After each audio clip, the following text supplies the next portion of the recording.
हशमत खान का गड्ढा मेहमान है ये भी हां हां थोड़ा पता नहीं माइक तो कुछ कर क्यों नहीं पता गड्ढा काट देना ये ना हां काट दे भाई तमा कोठे चंगा आयो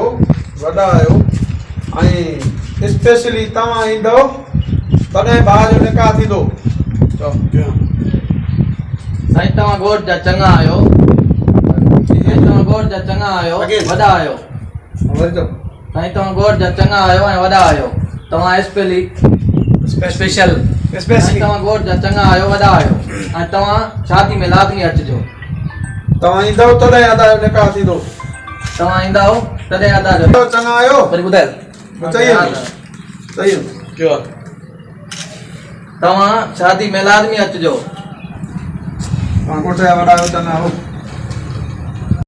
बिना बात तू जुमलो दी हां पुट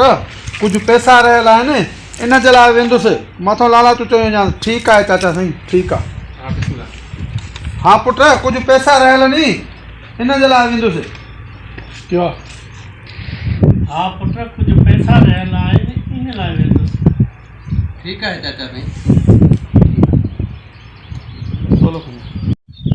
एंड मास्टर बराबर ठीक है पुट अल्लाह भलाई कंदो क्यों ठीक है पुत्र अल्लाह भलाई बराबर ओके सोलो तुम बराबर काते जा हाली रखनो